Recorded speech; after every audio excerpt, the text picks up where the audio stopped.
Hello guys, मैं आज discuss करने वाला हूँ एसएससी जेई और आरआरबी जेई का सिलेबस।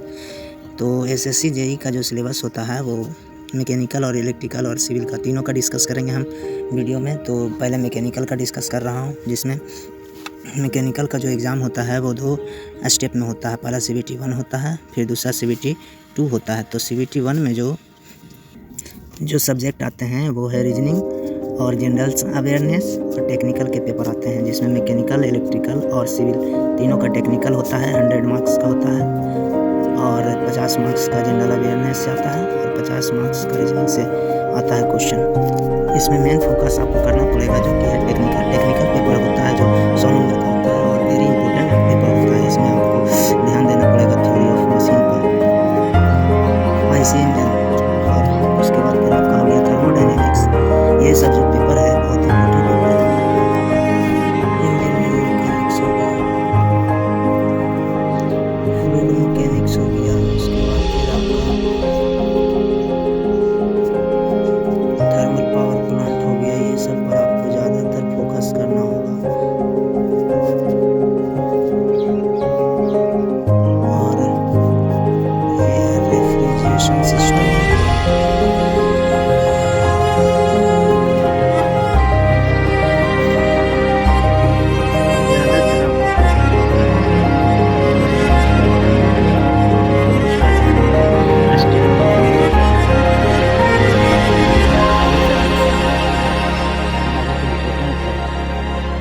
स्टेप को पार करने के लिए जो पहला जो एग्ज़ाम होगा उसके लिए थर्मल पावर प्लांट हो गया। ये सबसे अच्छा क्वेश्चन आता है, तो ये सब पर आप लोग ध्यान दीजिए।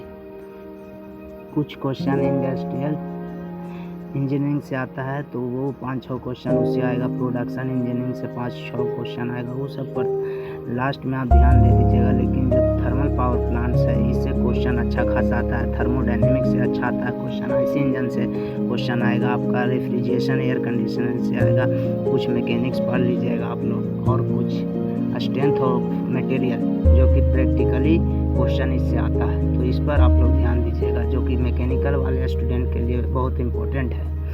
तो पहले आप लोग पहला जो एग्ज़ाम है CBT 1 है, उस पर ध्यान दीजिए और उस पर बढ़िया से विचार करके पढ़िए लिखिए और रूटीन बना के पढ़िए, काहे कि जैसे तैसे ध्यान देने से आपको एग्ज़ाम निकलेगा नहीं।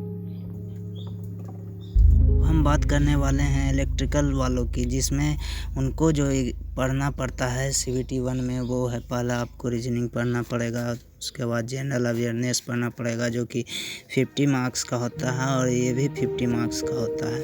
लेकिन जो टेक्निकल पेपर है वो 100 मार्क्स का होता है। तो टेक्निकल पेपर पर ज़्यादातर ध्यान देना चाहिए, जिसमें आपको पढ़ना पड़ेगा, देख लीजिए, basic concept of electrical engineering, जिसमें आपको 10 से 12 मार्क्स का इससे आएगा क्वेश्चन। उसके बाद मेजरमेंट एंड मेजरिंग इंस्ट्रूमेंट से आपको 12 से 15 मार्क्स का क्वेश्चन आएगा।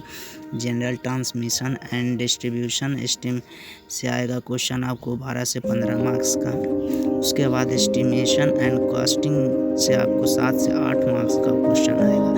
बेसिक इलेक्ट्रॉनिक्स से आपको 12 से 15 मार्क्स का क्वेश्चन आएगा। उसके बाद इलेक्ट्रिकल मशीन आप पढ़ सकते हैं, इससे 2-3 क्वेश्चन आता है, ज़्यादा आता नहीं है। ऐसे फंडामेंटल से आपको 7 से 8 क्वेश्चन आएगा। उसके बाद यूटिलाइजेशन ऑफ इलेक्ट्रिकल इंजीनियरिंग, ये आप लास्ट में बाद में पढ़ सकते हैं, इसका उतना ज़रूरत है नहीं, लेकिन 2 से 3 क्वेश्चन इससे भी आता है। तो कहना चाहते हैं कि इलेक्ट्रिकल वालों भी अच्छे से ध्यान दीजिए, अपने एग्जाम आने वाला है जो कि SSC जेई और आरआरबी जेई का तो अभी नोटिफिकेशन नहीं आया है, लेकिन हाँ सेम टेक्निकल पेपर जो होता है वो SSC जेई में भी होगा और आरआरबी जेई में भी होगा। बस जनरल अवेयरनेस भी मिला जुला के सेम होता है, उसके बाद रीजनिंग भी सेम होता है। तो आपको ध्यान देना है, ये जो पढ़ाई है ये दोनों एग्जाम के लिए बहुत है। और हाँ, मैं एक बात और बताना चाहता हूँ कि जो इस चैनल पर जो सबको रिपोर्ट मिलती है वो बिल्कुल जेन्युइन रहती है, 100% ओरिजिनल आपको कंटेंट मिलेगा। इससे शिक्षा आपकी अच्छी चलेगी, आपसे इस पर भी पढ़ाई लिखाई के बारे में बताऊँगा कि क्या स्ट्रेटजी आपको होना चाहिए। और सिविल वालों के लिए जो बच गया है सिलेबस का डिटेल मैं अगला वीडियो में दूंगा। तो अगर आपको कोई भी कंटेंट या कुछ चीज़ पर वीडियो आपको चाहिए तो कमेंट में लिख करके और इस चैनल को सपोर्ट कीजिए। शिक्षा आपकी इच्छा चैनल हर तरह से बेहतर आप लोगों के लिए कंटेंट लाएगा और आप लोगों को बेहतर से बेहतर आपकी पढ़ाई के लिए स्ट्रेटेजी बताएगा।